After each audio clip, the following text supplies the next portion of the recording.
This is J. Krishnamurti's fourth public talk at Brockwood Park, 1969.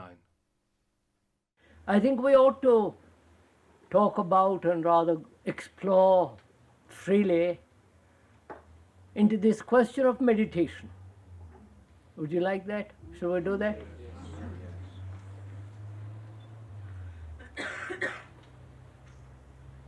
But before we go into that, which is really quite a very important question, I think we must understand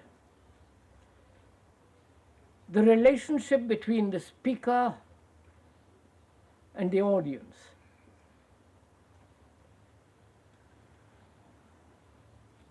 Here, we are investigating, exploring freely.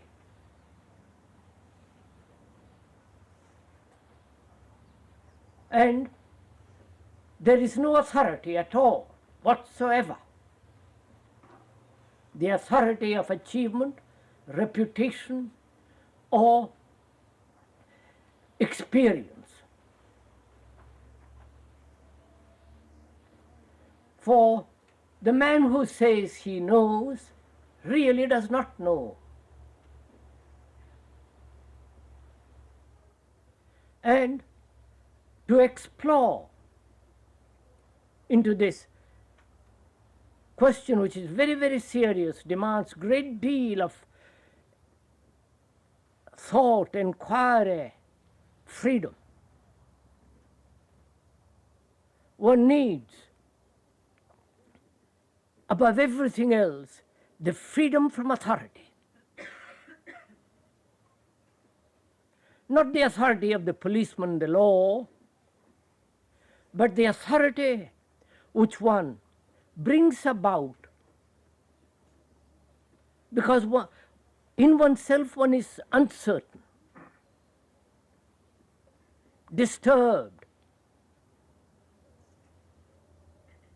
and we want out of this disturbance, this uncertainty, this enormous disorder and confusion, we want somebody to tell us how to live, how to meditate, what to think. And thereby destroy any kind of freedom that one has. And if you are going to inquire into this question, there must be freedom. Freedom from the whole sense of authority. Then only one can begin to inquire and find out not only the authority of the speaker, but also the authority of the books, tradition, what others say they have achieved. Because all of them may be wrong, and probably are wrong. So to put one's faith in another is detrimental to freedom. And one must be free to inquire about everything. Not only politically, which is fairly comparatively easy, but much more difficult inwardly, to be free to look, to inquire, to search out.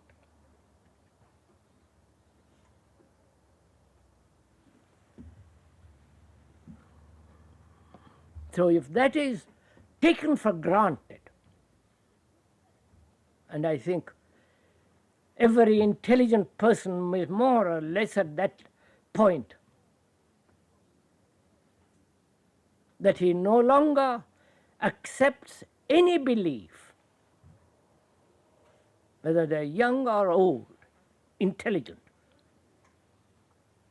no authority about these matters.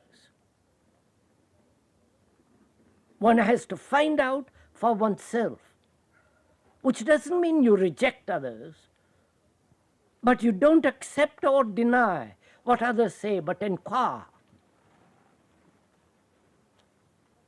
So you have a mind that is free to look. An aggressive mind, a mind tethered to a belief, is not free and therefore incapable of inquiry. And this demands enormous inquiry, not acceptance. And the beauty of meditation lies in this freedom to inquire not only outward things but also inwardly, inside the skin psychologically.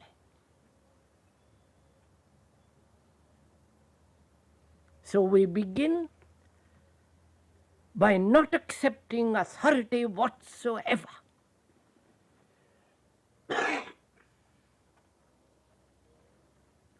You know that word which has crept into the English language, guru. And now practically everybody uses it. Perhaps you have heard of that word. It's a Sanskrit word which means the one who points, the one who sheds light, the one who alleviates or lightens the burden. That's that word means, the guru.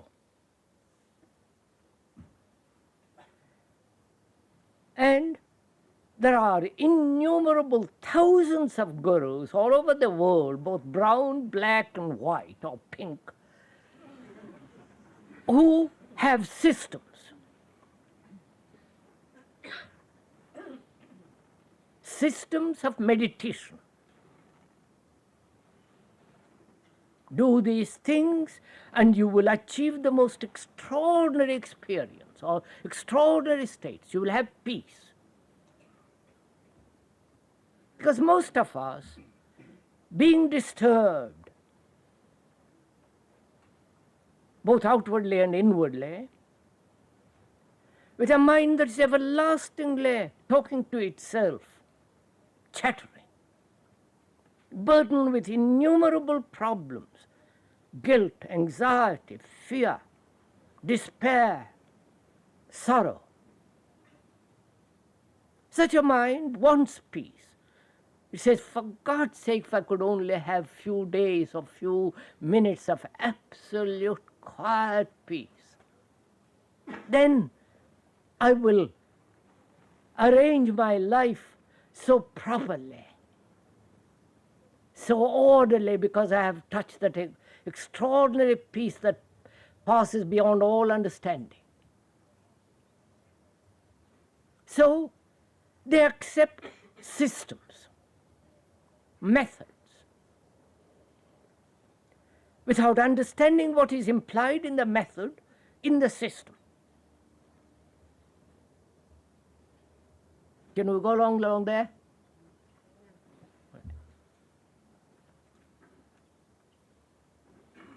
Surely system implies not only the authority of the one who has achieved and he says, I know, offers a system. System implies practice, day after day, day after day,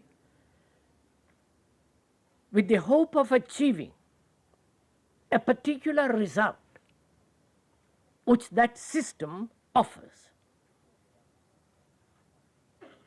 Therefore, that system and the one who practices it especially becomes mechanical. If I practice something over and over and over again every day, my mind becomes more and more dull, more and more routine, more and more habitual, caught in a habit.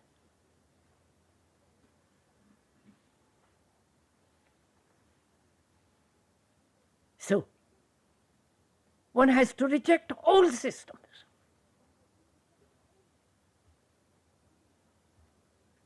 Because they are unintelligent. They make the mind mechanical. And they introduce this whole problem of time. Eventually you will be peaceful, but not now. So do these things and you will have peace, which is obviously absurd.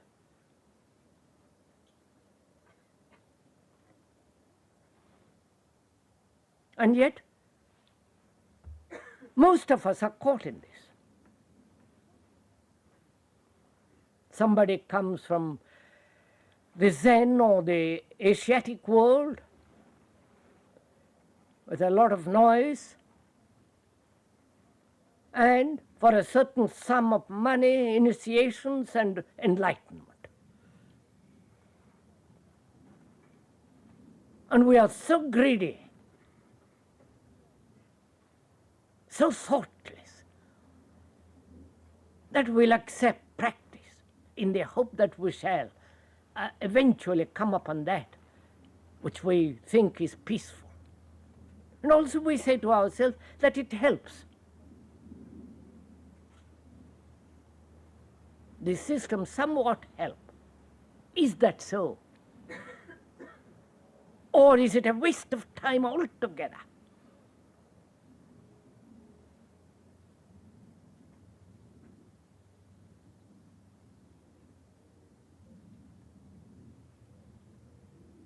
Like those systems which, repeating certain words, especially Sanskrit words, produce certain sound. And that sound makes the mind more quiet and therefore more observant,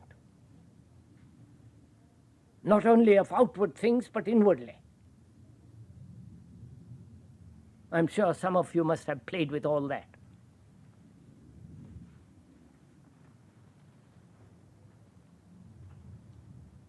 And this form of repetition of a sound, whether it's Ave Maria or some other word, does produce momentarily a quietness. But a mind that is very dull, unintelligent, insensitive, leading a disorderly life, can repeat a lot of words and have some experience of what it calls peace. But it's still a dull mind, incapable of observing deeply all the processes of itself.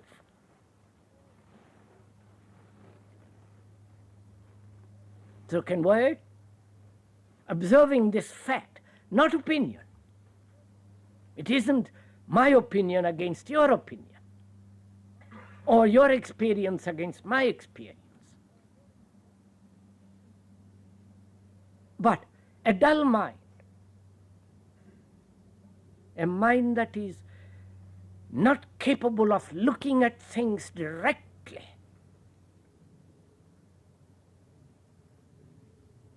but devious, frightened, anxious,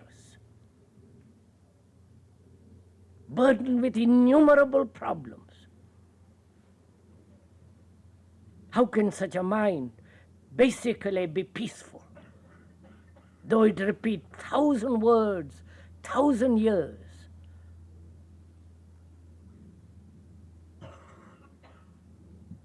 So can we, looking at that fact, not opinion, not judgment, put all systems aside?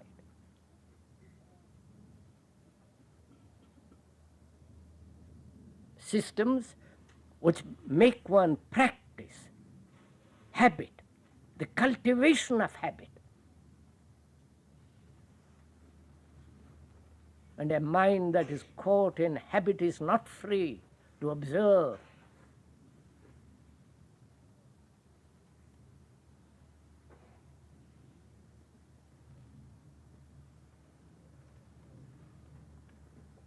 And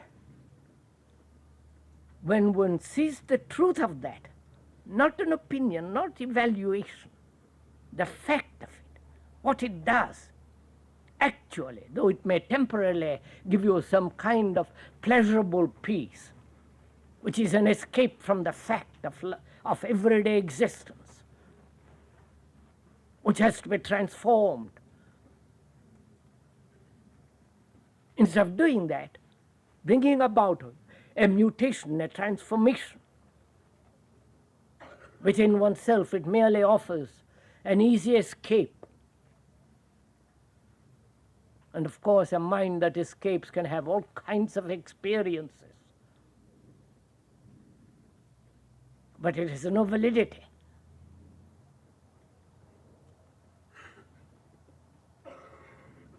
Can we drop this?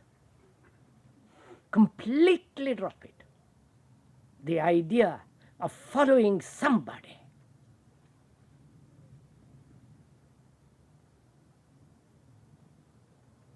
Who offers systems, promises, gives you hope.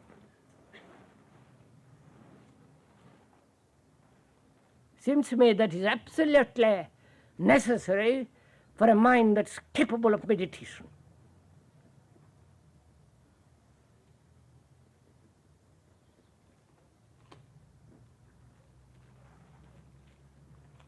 Then there is the question of how to bring about order, to live a life of righteousness.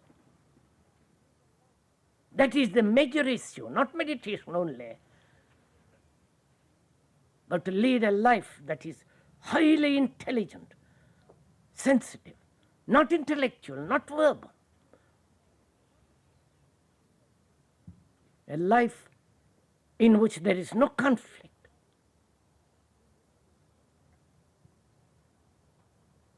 Whereas a mind that is in conflict is not a free mind.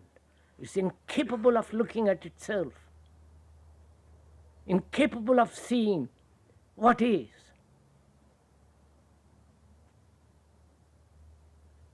So our next point is, can the mind bring about an order within itself?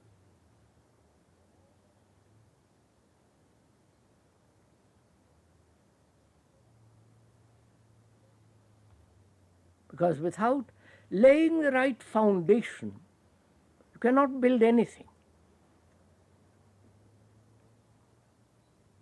And if one is to meditate, it is part of that meditation is to lay the foundation.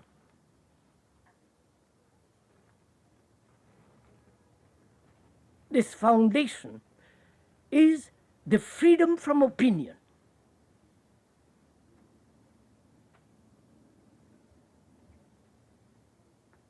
Because most of us have 1,000 opinions about everything, from the Prime Minister down or up.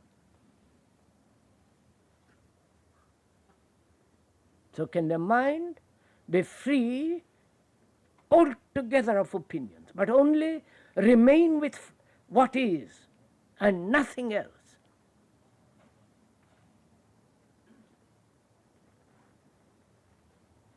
If the mind can remain with what is, it is free of this process of duality.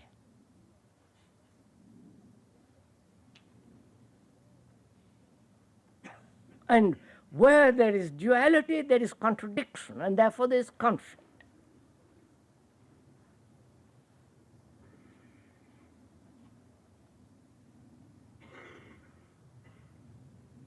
Please, we are observing ourselves. You're not merely listening to the speaker.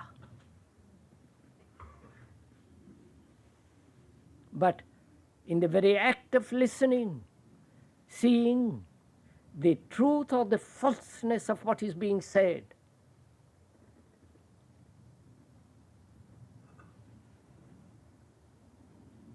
You are using the speaker, as it were, as a mirror in which you are looking at yourself. Therefore, you are discovering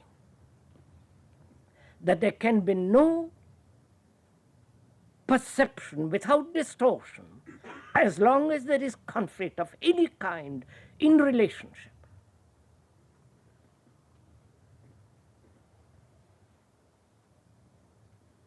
If one is jealous of another, what's the good of your meditating? Or seeking God, or whatever you seek. It's only when there is freedom from jealousy, anxiety, guilt, then the mind being free can look, observe, act.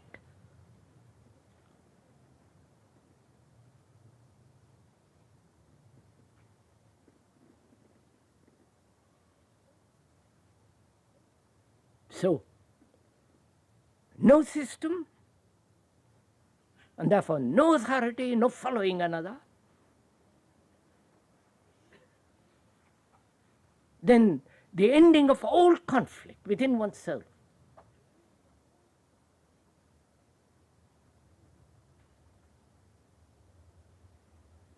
And thereby bringing about a life of righteous behavior.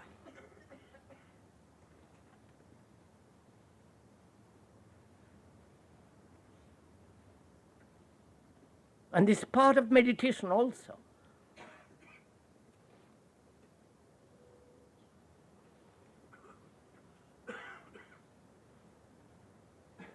To see one's mistake and to correct it immediately. Because perception is action. The seeing is the doing.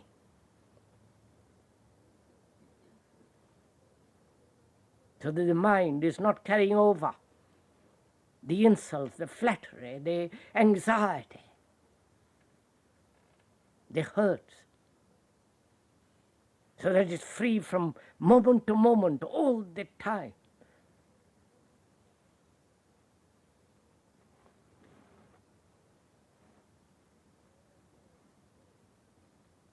So this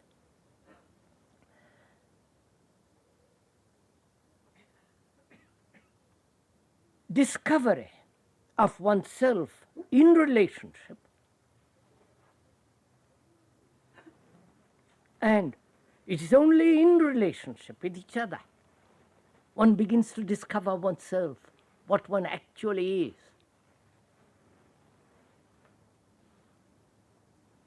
And the understanding of it is the ending of all the conflict.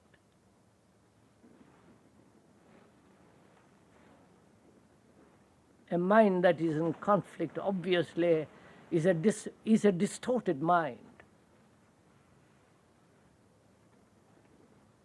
And a distorted mind, however much it may practice meditation, will see its own distortion,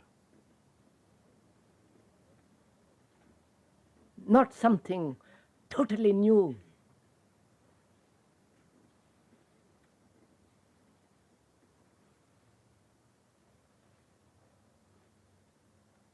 And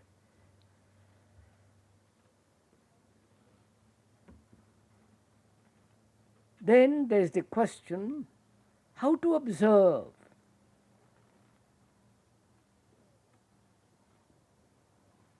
How to look, not only outwardly but inwardly. The outer and the inner is one process, it's not a dual process. And to how to observe. One can only observe when there is no image through which you are looking.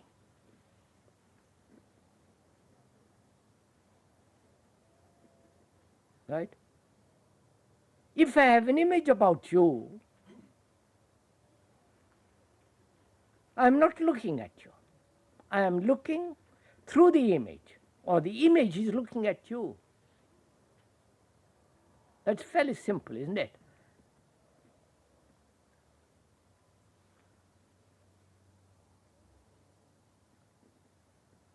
To observe means freedom.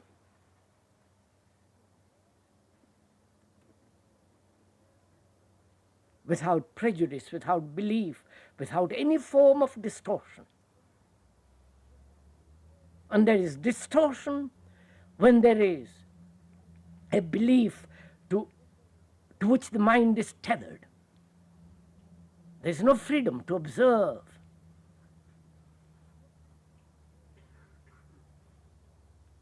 Or there is no, if the mind is frightened, anxious, guilty, ambitious, striving to achieve a position of power and so on. So how can such a mind be free to look?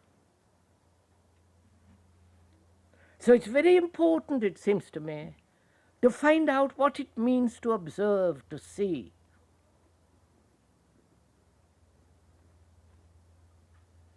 That is, what it means to be aware, attentive.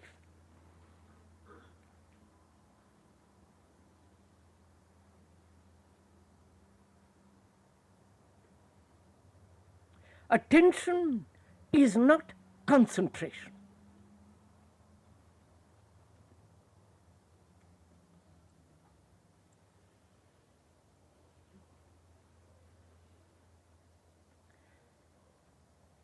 Concentration implies the effort to exclude all thought, but concentrate on one particular issue.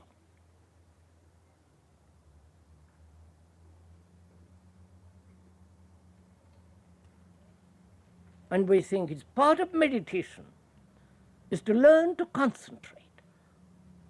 As an image or an idea or this practicing of a certain system involves concentration.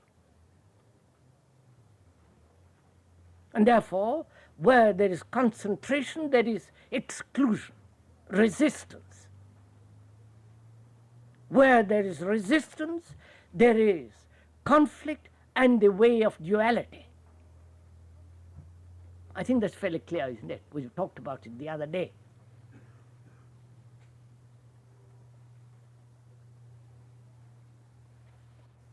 Whereas attention is not exclusion. To be aware.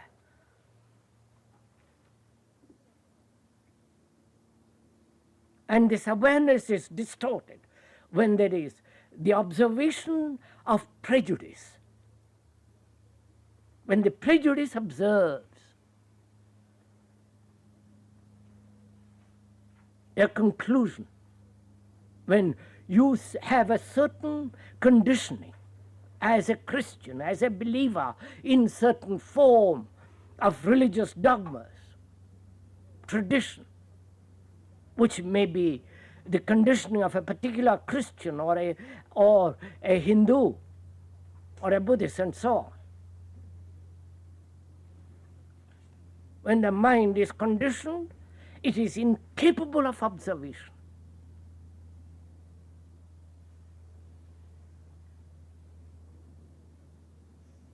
And it will act, think, and experience according to its conditioning. Like a devout Catholic practicing his belief day after day, he will obviously experience in his vision or in his dreams, whatever it is, a figure of the Christ and so on. And that only strengthens his own conditioning. Therefore, such a person is not free to observe. He remains everlastingly a little bourgeois. Sorry if I use that word derogatorily, I don't mean it. Caught in his own particular belief, in his own particular dogma. and inviting the world to enter into his little cage.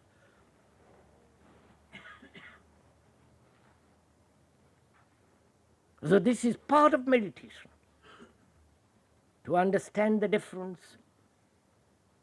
between concentration and attention.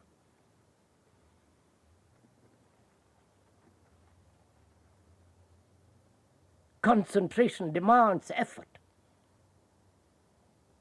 Awareness, attention does not. It comes naturally when you understand this whole process of accepting dogma, tradition, belief, living in the past.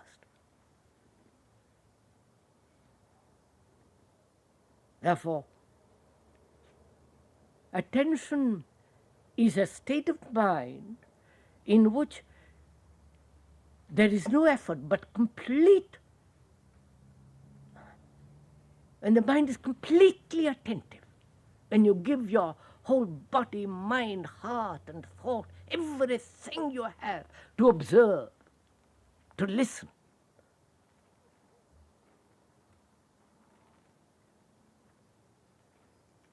And this requires energy.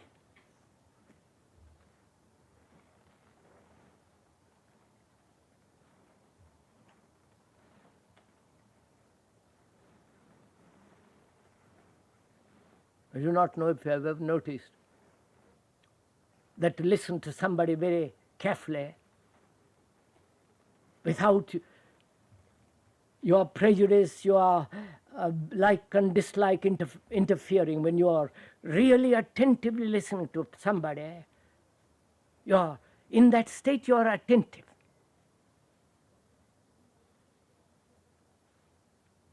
Therefore, there is no me or you. There is only the listening, the act of listening.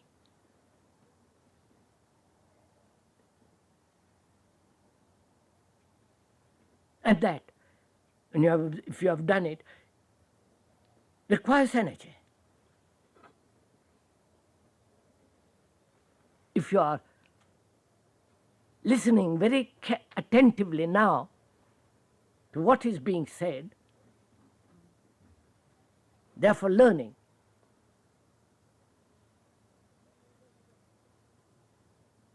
you're not concentrated, you're completely attentive.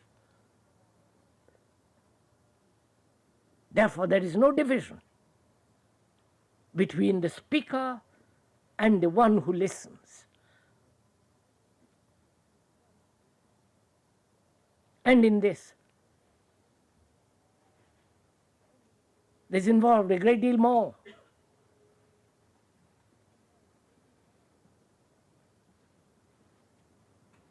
Is the observer different? Inwardly, we are talking psychologically.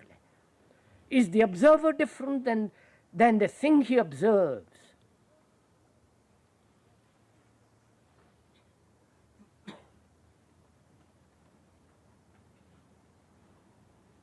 When I look at myself, is the observer different from the thing he looks at?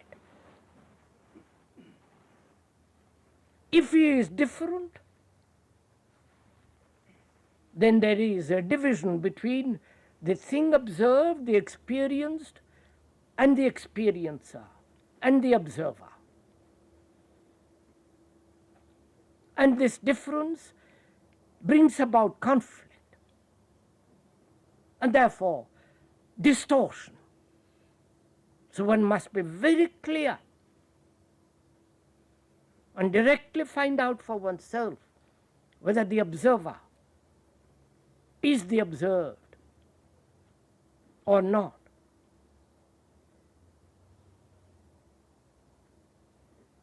And this again is part of this whole thing called meditation.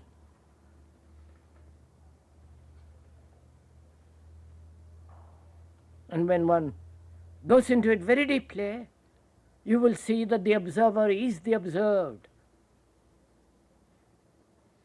When you are jealous, jealousy is not different from the entity that observes jealousy or is aware of jealousy. He is jealous.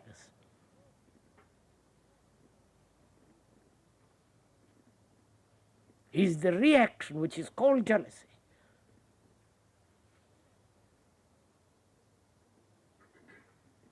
And when there is no resistance to that thing which he has called jealousy as the observer, then when there is no resistance, but mere observation of that fact,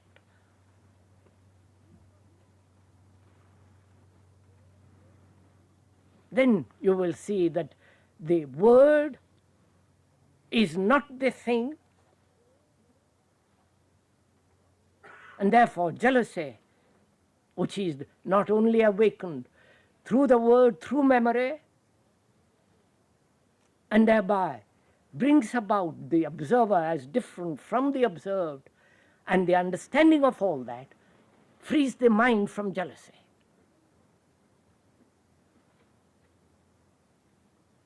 Without effort.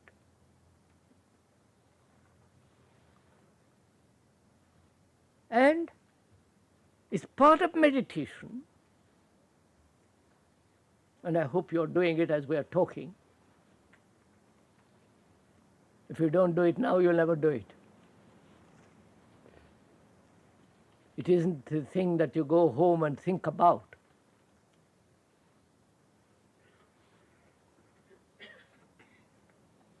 You are doing it all the time as you are living, every minute of the day, as you walk, as you talk.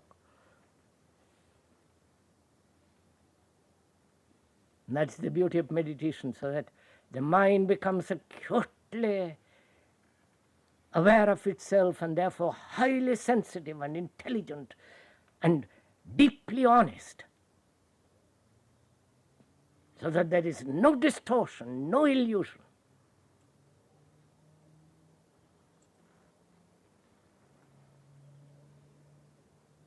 And it's also part of meditation to find out for oneself freely what is the nature of thinking.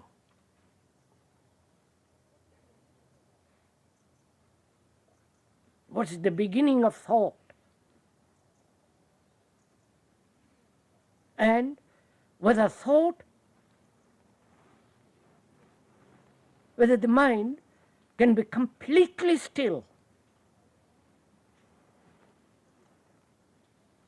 and to find out when the action of thought is necessary and when it is not.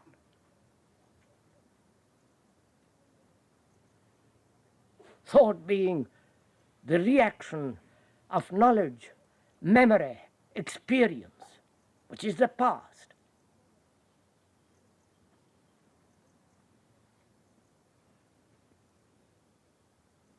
And when we are thinking, we are living in the past. We are the past.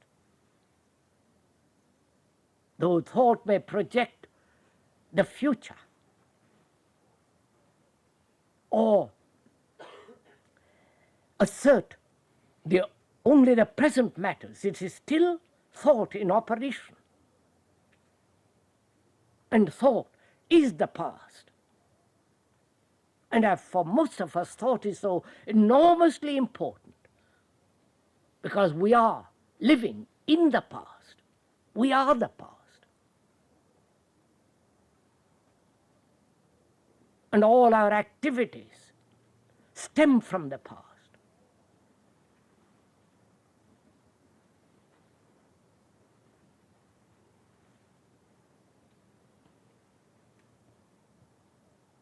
And is part of that meditation to find out where the act of thinking is absolutely necessary, logical, healthy, clear, without any personal like and dislike interfering with thinking. And when thought must be absolutely completely quiet.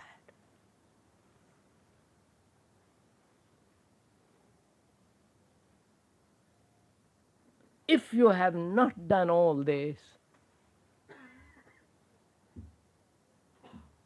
meditation has very little meaning.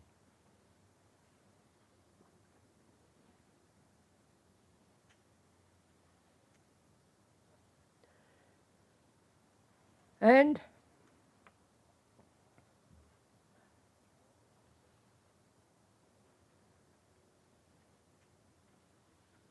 one can meditate in the bus, washing dishes, wiping the floor, talking to another. But perhaps it may help sometimes to sit quietly by yourself, or when you walk by yourself in the wood or in the street, to observe yourself and your reactions, or to be completely quiet.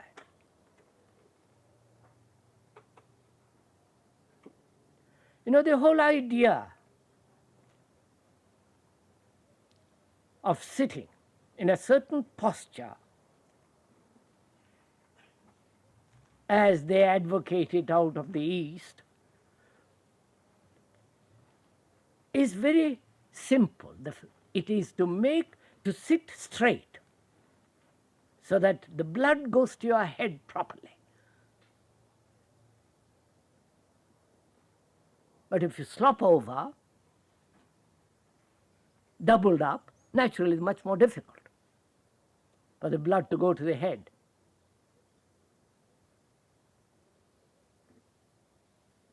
And if the head is rather petty and short and narrow, limited, the blood can go to it enormously, it will still remain petty and narrow and stupid.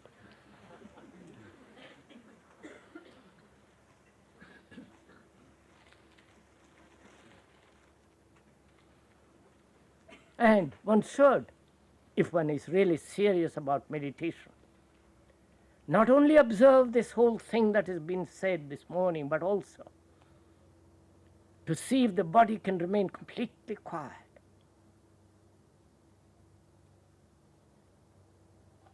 I don't know if you ever tried to sit very quietly, eyes completely quiet, still.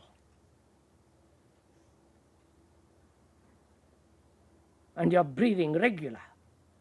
And that's another trick out of the East, that you must breathe very regularly, and there are various systems of breathing. You know, everything is reduced to mechanical process. Because obviously, when you know how to breathe very deeply, the body becomes still and the mind becomes still, but the rest of it.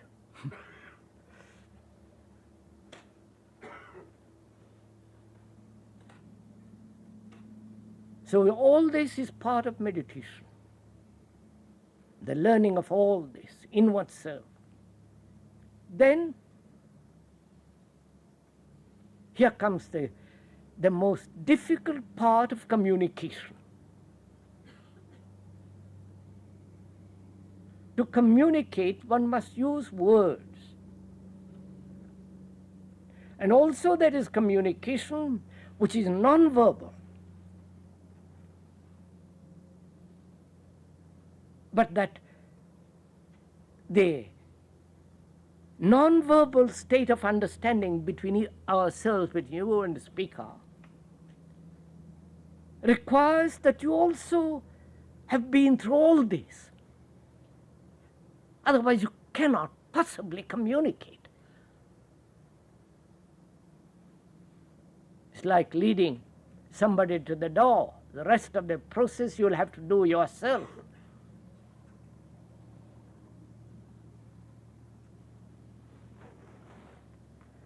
And the whole promise of meditation is that you will have eventually a still mind. a mind that is highly awake, the promise. That is still, that is capable of going into itself to depths that are impossible for a mind that is full of effort. That is generally what is promised in all these systems.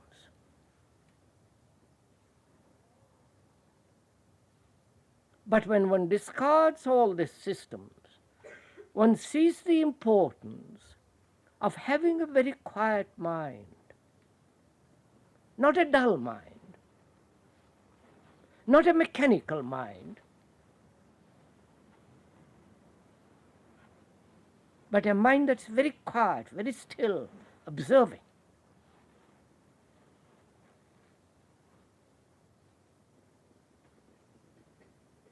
And silence is necessary to observe, to listen.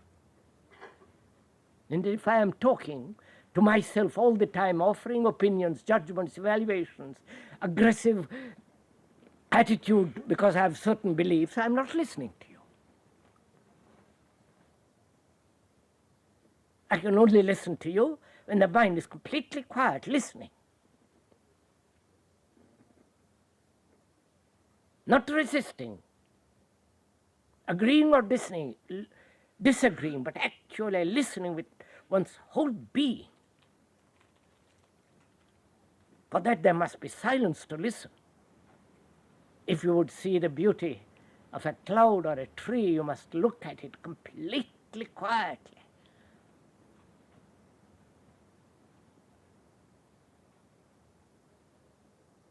And in that quietness, if there is the observer different from the thing observed, it's not quiet.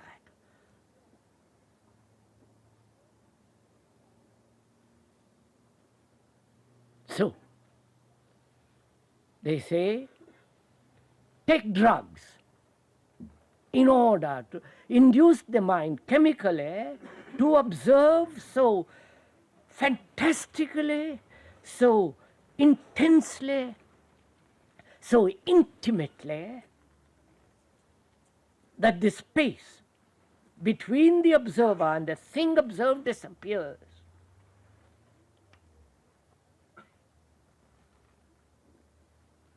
Or take drugs that will give you an insight to yourself.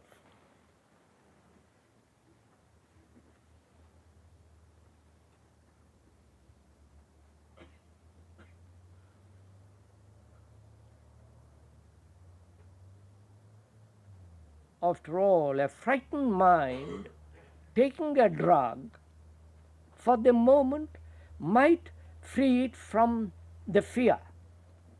And therefore, look, listen with that intensity, with that attention in which there is no observer.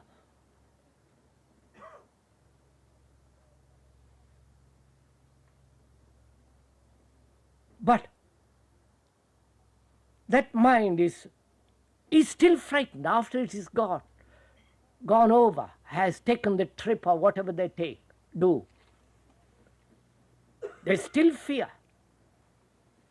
So one depends more and more inwardly on something.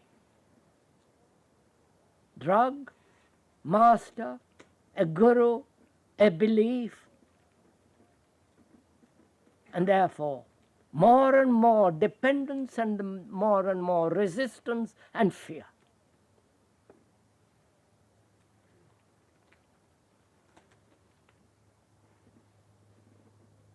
So meditation is the beginning of understanding of oneself directly, not through some medium of drug or drink or excitement, or it is there to be understood directly, simply. To understand oneself, to know oneself. The ending of sorrow is the beginning of self-knowing.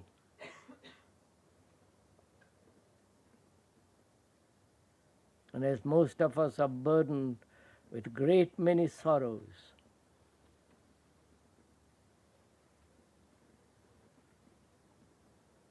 and the ending of that sorrow is to understand oneself. And to understand oneself, one must observe without any distortion, without like and dislike, without saying this is good, I'll keep, this is bad, I'll put away. But to observe, so that the mind becomes completely alert, both at the conscious level as well as the deep levels at the hidden parts of the mind.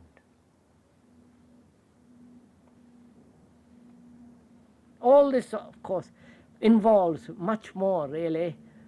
I don't know if we have time to go into it. The nature of the brain. Whether the brain, which is so conditioned for thousands and millions of years, whether that brain can be quiet, respond when it is absolutely necessary, but quiet. That's also part of meditation. So when one has gone through all this, understood it, there comes a quietness, a silence that is beyond all verbalization.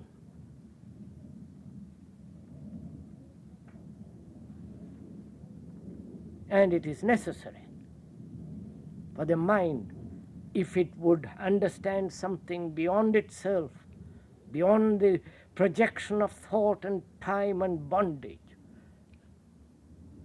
which man has everlastingly sought, the immortal, the timeless. It's only then that perhaps the quiet mind can come upon it. Right.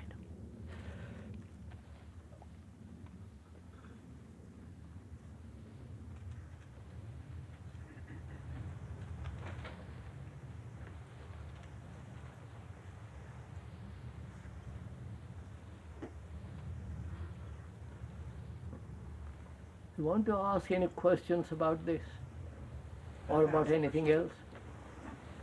You spoke just now of a mirror. Is there perhaps an analogy between the mind, in as much as we know it, and a photographic camera, in that the camera is a mirror with a memory? The mind, as we know it, is also a mirror with a memory. Should it perhaps be a mirror without a memory?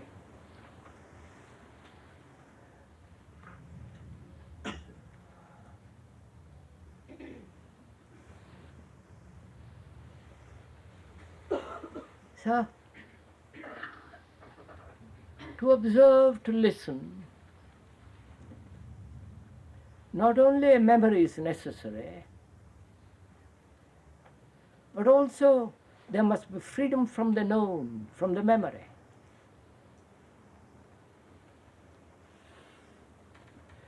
Again, the question of memory is quite a complex problem.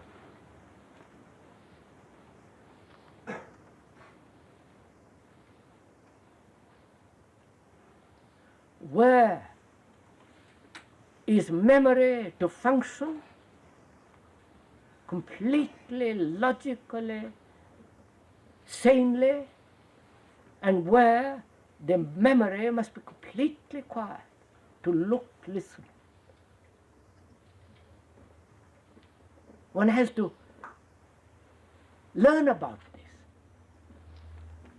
not in terms of time as you learn a language which demands time, but to learn, to watch, to listen, to find out where memory, which is part of the brain, is the brain, where it must respond instantly, most logically and healthily, and where the past, which is memory, which is tradition, which is the conditioning, where that memory must be completely still so that you can observe the present with all its immensity without the past. That is the problem.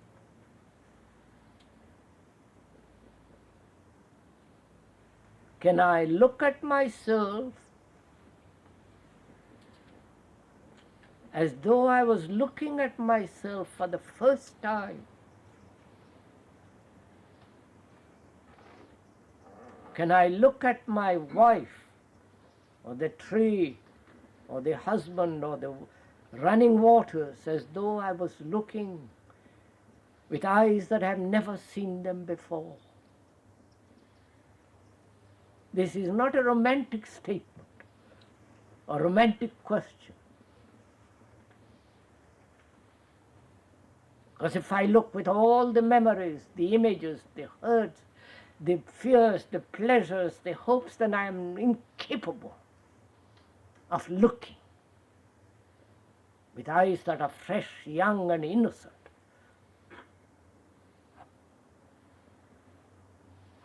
And innocency, as we said yesterday, was it yesterday? Doesn't matter, is love.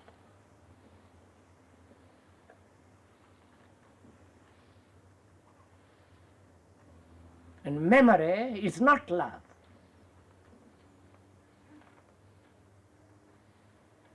Because memory is of the past. Memory is attachment to pleasure and to pain. And memory and love is not of time. It has nothing to do with yesterday or tomorrow.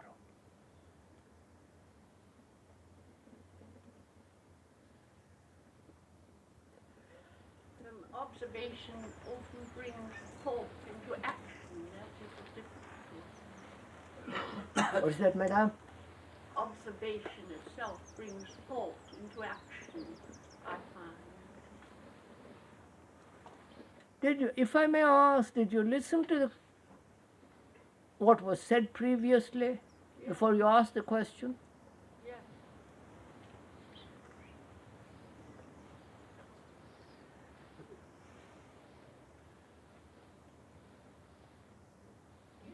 You know, madam, no, sir, it's one of the most difficult things to ask questions.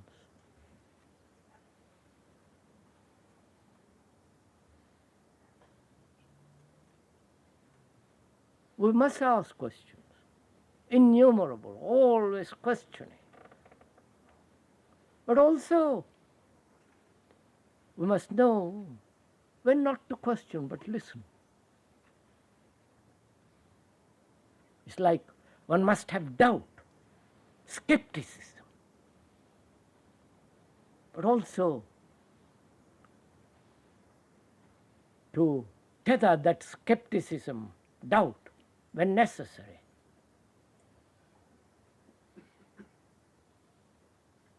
Now you're asking a question, which is the very act of thinking is action.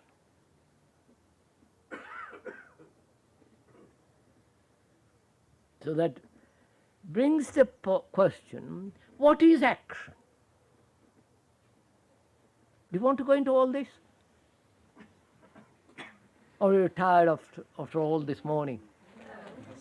No, wait a minute. You know, if you have really worked for 40 minutes or 45 minutes, what we have talked about meditation really worked, not just casually listened, your brains must obviously be rather tired. Because you've been giving a great deal of attention, and probably which you have never done, and probably it's rather difficult. But sir, you said that attention didn't use up energy. Wait a minute.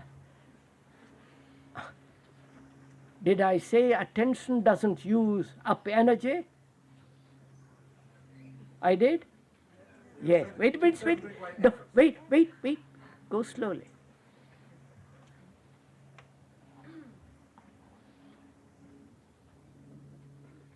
When attention is not effort, it increases energy.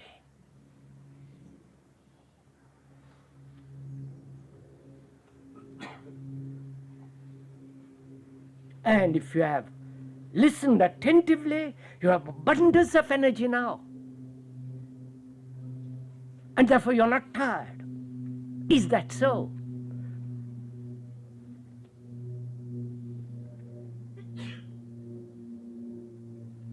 I can't answer for you.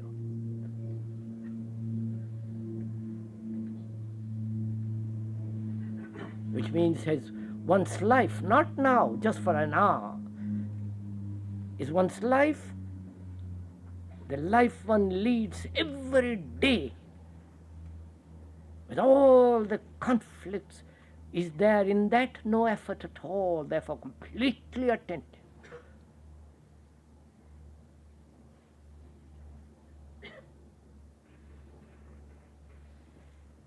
We're asking, what is action?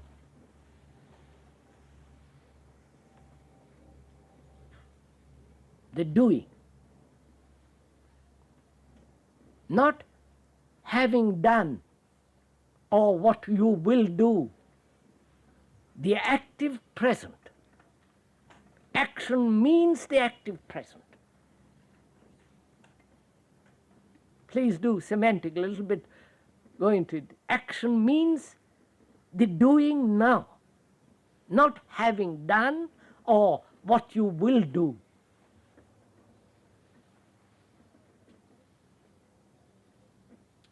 If action is based on an ideal,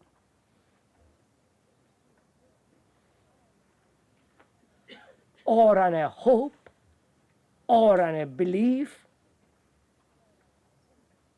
it's no longer active present. Is it?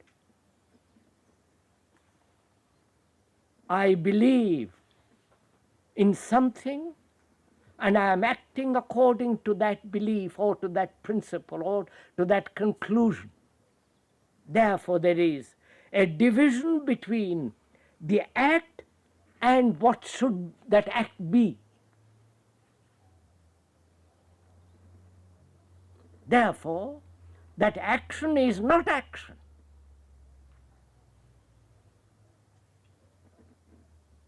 Or, if I will act according to my past experience, according to yesterday, what I have learned, then it's not action. Therefore, one has to find out, learn if there is an action without the future, without the past. And that is living, surely.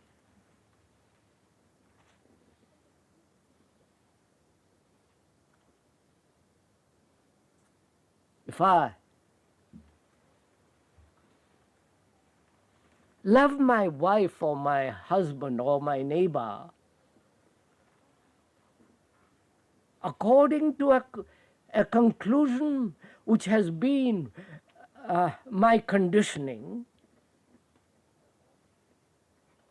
as a Christian or whatever it is, then surely that act of love is not love.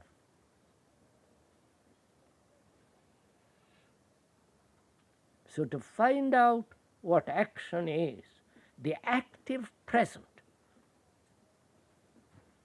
the verb to act, not the future or the past, but the acting is the living.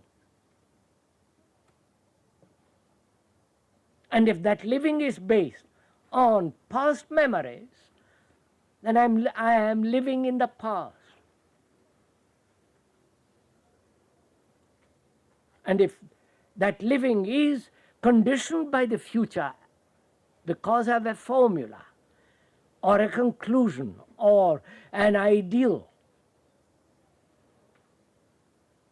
then I am living according to the future, not in the present.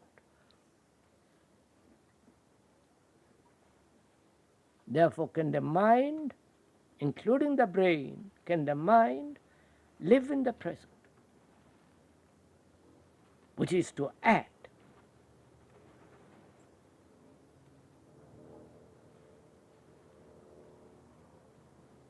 And there are those who have, oh, didn't I go into, doesn't matter, that's good enough. There is so much physical illness among human beings. Could you equate meditation with the healing process?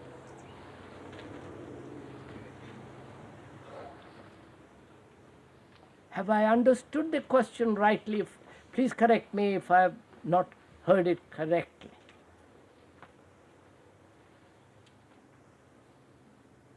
Does meditation include the process of healing? Because most people are so desperately ill. Is that it? Beg your pardon?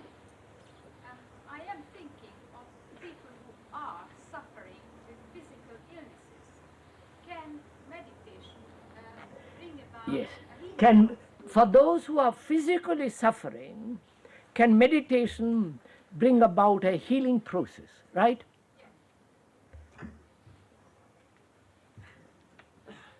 Wait.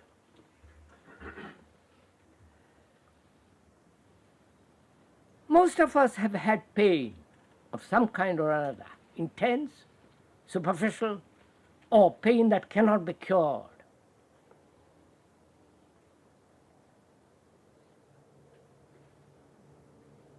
What effect has that pain on the psyche, the psychosomatic states? What pain, physical pain, effect has on the brain or on the mind?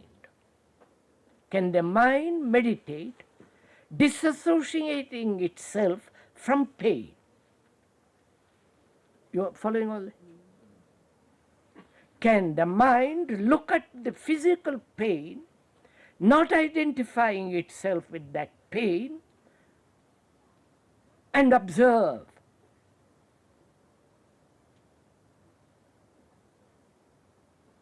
If it can observe without identifying itself with that pain, there is quite a different quality to that pain. I don't know if you have not observed it. This is fairly simple.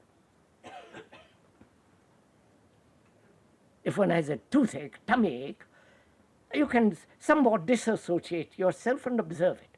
No, one hasn't got to rush right off to the doctor or take some pill that will help it. You observe it.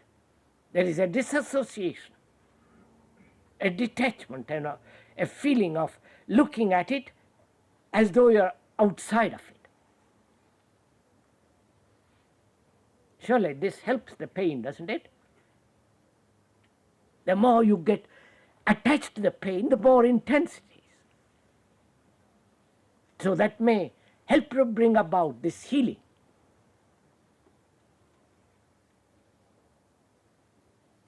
I would like to know, how did you organize this conference without thinking about the future?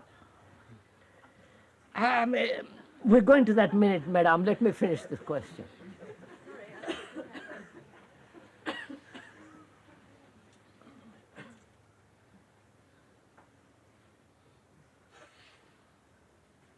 The question is, can meditation help another who is in pain? Obviously.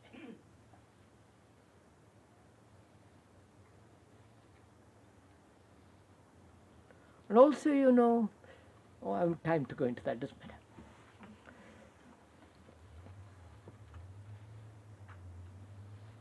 The question of healing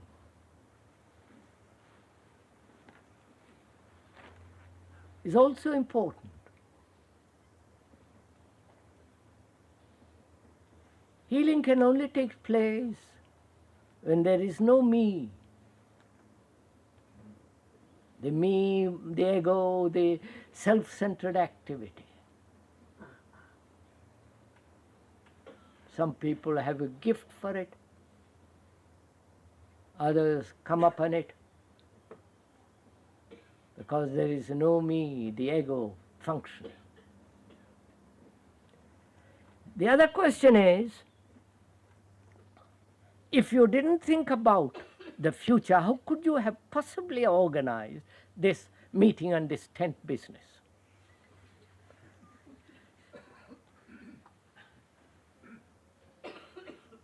We said thought is necessary.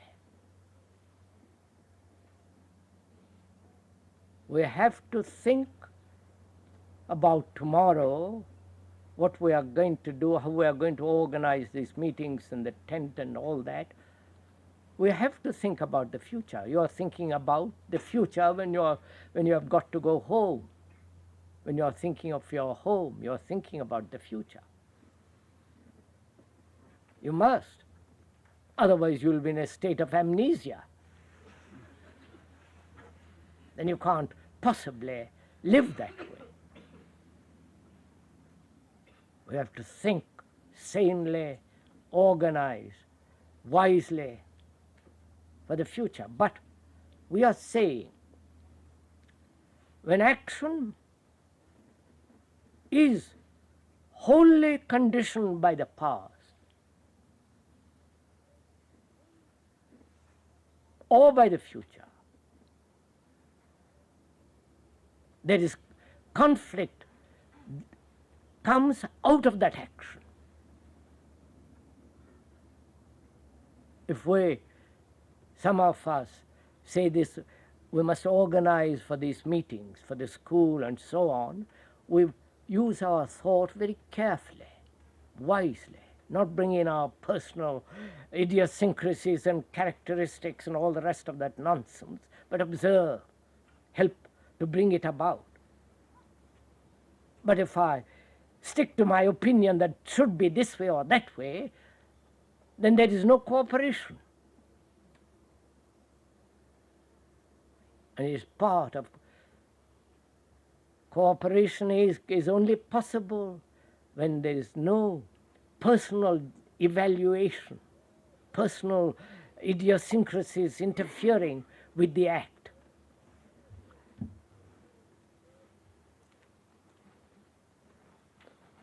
Are you any wiser when you leave all this?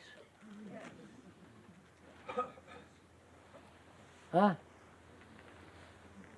Any more different? Not more, sorry. Different? So that your whole mind and body is entirely awake and different, alert. To learn to look at the beauty of a tree, the flight of a bird, to watch a young child play, or are we going to step back into our shoddy little lives with our peculiar characteristics, opinions, and hopes and fears?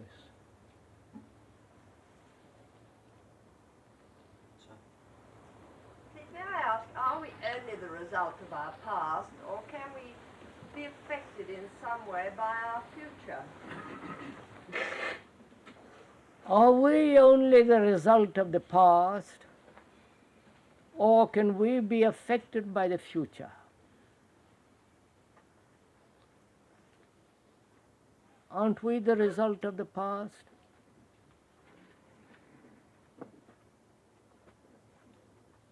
When we are violent, angry,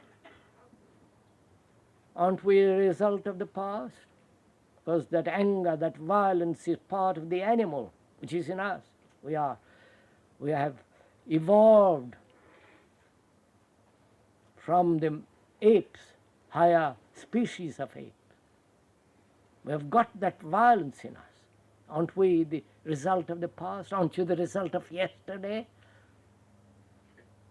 Yes, we are. What I want to know is if this is all we Wait, are we only the result of our past? We're going to go into that, madam.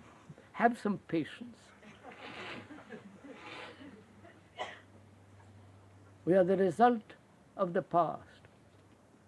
I call myself a Hindu. I'm not, but I call myself.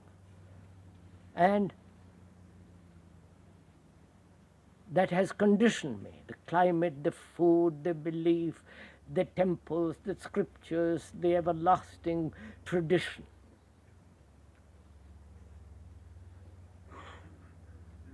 And through that tradition, through that conditioning, through the past, there is a hope, there is a glimmer, there is a thread that wants to find out, go beyond the past.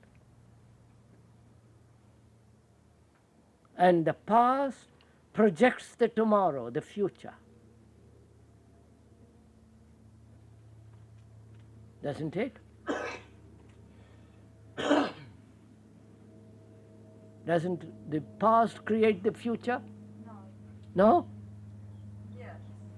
Huh? So, the past is incarnating always in the future. Modified, changing a little bit here and there. It's not a question whether one is entirely the past. Of course one is not entirely the past. There's always modification going on. That is, the past meeting the present modifies itself and therefore creates the future. But it's still the past, modified, somewhat changed.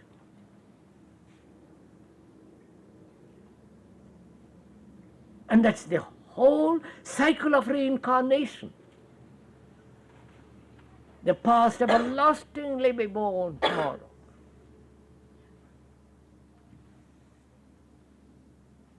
And to change this process, this chain in which the mind is caught, is to understand and be free of this, the past and the future.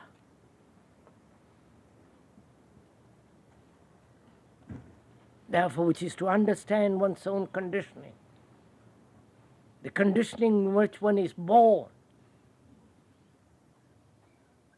the nationalism, all the rest of it. And can one be free of it instantly, not take time? That is not being reborn tomorrow again. So, is it so that we have been conditioned into believing that we have a spirit or soul? Or is this... Yes. Are we conditioned on the question I asked, that we have a soul, right? Or spirit? Or spirit. There are those communists, whole block of communists, who don't believe in spirits. They believe in vodka, probably, but not in spirits. So, the whole Asiatic world believes that there is a soul, there is the Atman.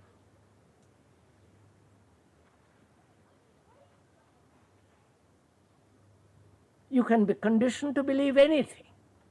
The communist doesn't believe in God. The others believe in God because they've been brought up. The Hindus believe in 1,000 different gods.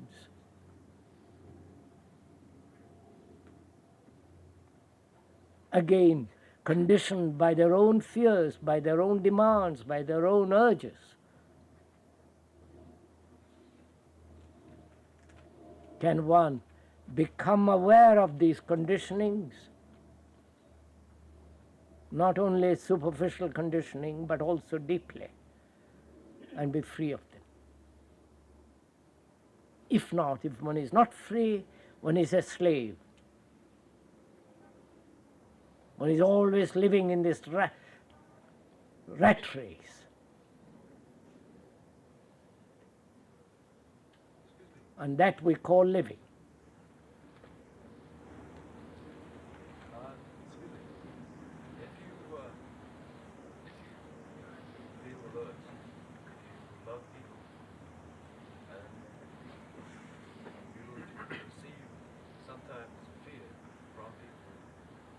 they're not understanding. I can't quite hear, sir, sorry.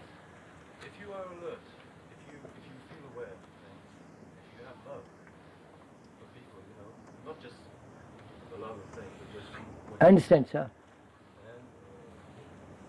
and then, what do you think, or what would, how is it that you can, you receive fear, people, you know, fear. How can you keep your mind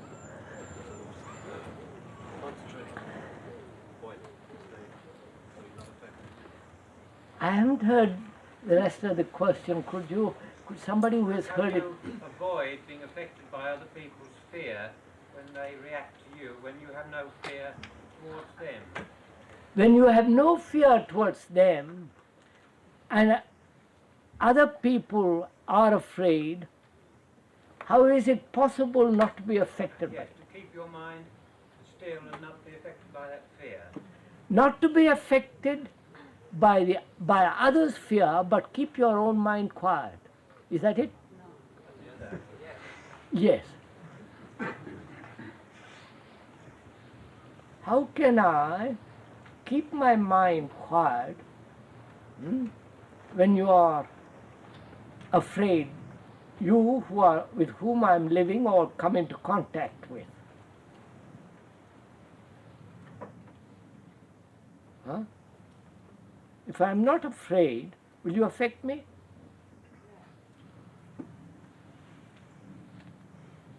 If I am not greedy, no amount of propaganda will affect me, will it?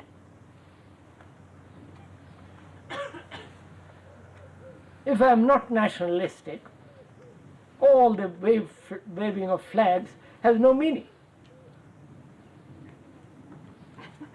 So question is much more, one can go into it very deeply, which is, can the mind, which is the result of time and influence, can that mind be free of time and influence?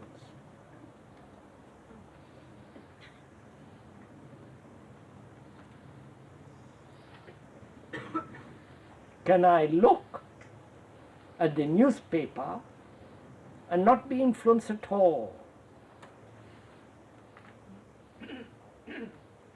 Can I live with my wife who wants to dominate me, or the husband, and not be dominated?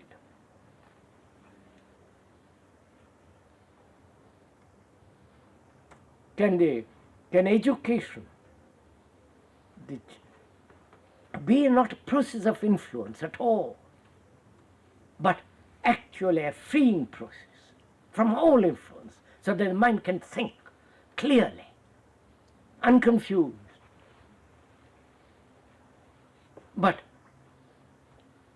children want to be like others.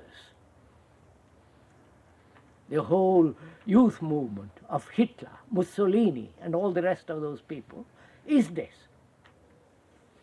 making people, influence them to imitate each other, to conform to the pattern.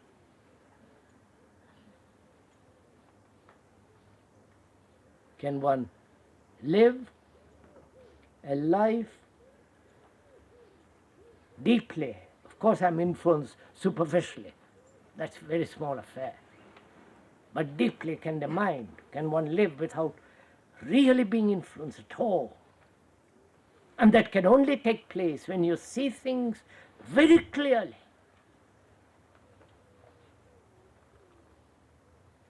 It's only the confused mind that chooses, not a mind that sees very clearly.